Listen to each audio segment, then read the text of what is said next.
एक बूढ़ी माँ की दर्द भरी कहानी। 3 साल हो चुके थे बेटे को अपना घर छोड़कर विदेश में बसे हुए। इन 3 सालों में बूढ़ी माँ और ज्यादा बूढ़ी हो गई थी। 75 वर्ष की उम्र में सुलोचना देवी की याददाश्त काफी कमजोर होती जा रही थी। उन्हें रोजमर्रा की चीजें भी याद न रहती, लेकिन जो उन्हें हमेशा याद रहता वह था उनका बेटा। दिन हो या रात, एक पल भी ऐसा न होता जब उन्हें अपने बेटे की याद न आती। दूसरी तरफ बेटा था जो साल भर में एक आध बार अपनी माँ को फोन कर लिया करता और 1-2 मिनट से ज्यादा बातें भी ना किया करता। फिर भी यह बूढ़ी माँ टकटकी लगाए अपने बेटे का इंतजार करती रहती थी। एक दिन बेटे का विदेश से फोन आया। हेलो हेलो, सुन रही हो ना माँ? अनिल बोल रहा हूँ, तुम्हारा बेटा। कैसी हो माँ? तब माँ ने कहा, मैं ठीक हूँ।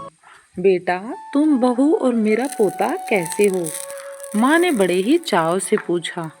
बेटे ने जवाब दिया, सब अच्छे हैं माँ। तुम्हें लेने अब हम सब साथ में ही लंदन में रहेंगी माँ। तुम्हारी बहू कह रही थी माँ को यहाँ पर लेकर आओ, बेचारी अकेली वहाँ परेशान होती होगी। बेटे ने सफाई दी और माँ को बताया। माँ की बूढ़ी सूखी आंखें आंसुओं से भीग गई। उसके कमजोर शरीर की नस में खुशी की लहर दौड़ गई।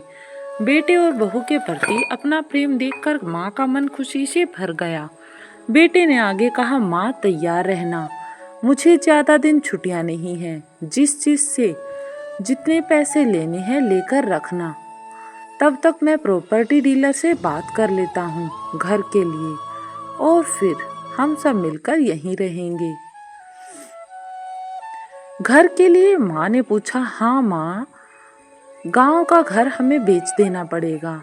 अब हम साथ में ही रहने वाले हैं, तो वहां पर घर रखने का कोई मतलब ही नहीं है माँ। बेटे ने बड़े ही चावपूर्ण माँ से कहा और माँ ने भी बेटे की बातें मान ली। बुढ़ापे की वजह से ठीक से चलने में अक्षम माँ ने पूरे मोहल्ले में घूम घूम कर अपनी इस खुशखबरी को सबको बता दिया। सभी को खुशी हुई। सबको लगा कि माँ जी के आखिरी दिन अपने परिवार के साथ खुशी से बीत जाएंगे और उनका जीवन खुशी पूर्वक बीत जाएगा। घर वापस आकर माँ ने अपने घर के कोने कोने को ऐसे देखा जैसे वह अपने दूसरे बेटे को देख रही हो। देखे भी क्यों न, उस घर को अपने बेटे से कम थोड़ी समझा था। अपने पति के साथ 40 साल का समय यहीं तो बिताया था उसने, और अब उसे ये घर बेचकर जो जाना था। लेकिन अब मजबूर थी। बुढ़ापे के आखिरी साल बेटे और बहू के साथ बिताना चाहती थी। दिल पर पत्थर रखकर घर बेचने के लिए माँ तैयार हो गई। आनंद फानंद में बेटे ने घर को आधे दामों पर बेच दिया। माँ ने ज्यादा नहीं, लेकिन जिन चीजों से दिल लगा लिया था उन चीजों को समेटा और बेटे के साथ टैक्सी में रखकर एयरपोर्ट की ओर चल पड़े। अब दोनों माँ बेटा एयरपोर्ट की तरफ चले जा रहे थे। एयरपोर्ट पर आकर बेटे ने माँ से कहा, माँ तुम यहाँ बेंच पर बैठो, मैं सामान और बोर्डिंग पास की जांच कराकर वापस आता हूँ। वहाँ वक्त लगता है और खड़ा रहना पड़ता है, तुम्हें तकलीफ होगी, तुम यहीं आराम करो। मैं यूं गया और यूं आया। बूढ़ी अम्मा भी इस बात को सुनकर सहमत हो गई और बेंच पर बैठ गई। बेटा अंदर चला गया।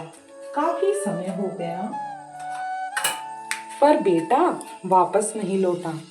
माँ सोचने लगी शायद ज्यादा भीड़ होगी,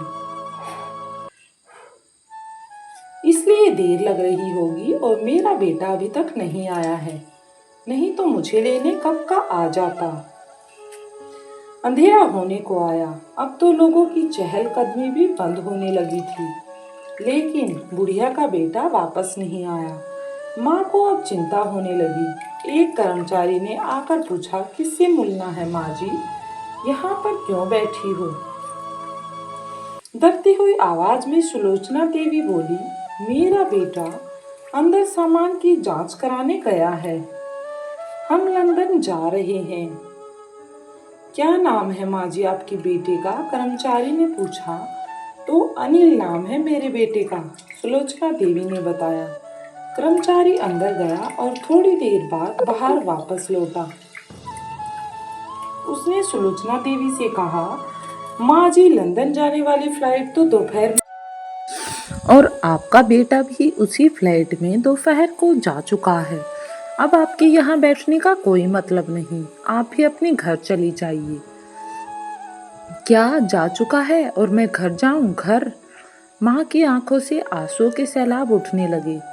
जैसे तैसे माँ घर पहुंची, जो अब उसका था ही नहीं, बिक चुका था। वो वही बरामदे में तुलसी के पास सो गई। घर के नए मालिक को उस पर दया आई तो एक कमरा किराए से उसको दे दिया।